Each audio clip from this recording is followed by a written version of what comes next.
Bonjour à tous, je m'appelle Estelle, j'ai 28 ans et je vis dans le Maine-et-Loire.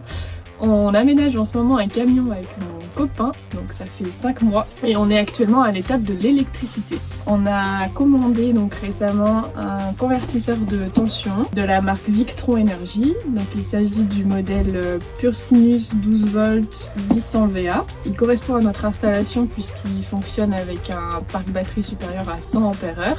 Et on l'a installé donc aujourd'hui. Au niveau de la taille et du poids, il est quand même assez imposant et il va peser entre 4 et 5 kg. Sur les faces latérales du produit, vous trouverez la connectique, donc d'un côté les borniers négatifs et positifs, la prise VE Direct qui vous permet d'ajouter un dongle Bluetooth si vous en avez envie, la fiche verte qui permet d'ajouter un interrupteur déporté, la prise de terre à utiliser seulement si votre installation l'autorise, et l'interrupteur à 3 phases qui permet de switcher entre le mode normal et le mode éco. Et de l'autre côté, vous trouverez une prise de courant pour utiliser vos appareils comme à la maison. Nous on a choisi du coup le modèle PureSinus car c'est celui qui endommagera le moins vos appareils, notamment quand vous chargez votre ordinateur portable.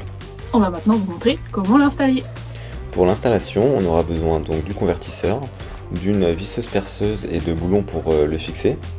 Au niveau du câblage, on aura besoin de câbles souples en 16 mm dans notre cas.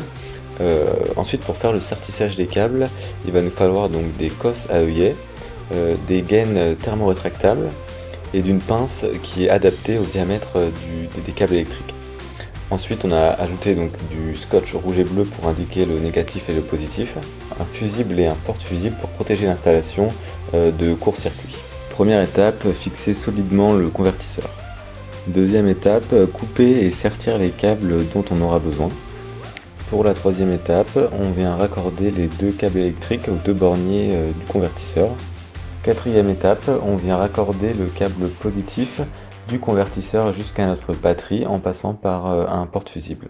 Et pour la dernière étape, on vient raccorder le câble négatif au bornier négatif de sa batterie ou sur une barrette négative comme dans notre cas. C'est l'heure du test.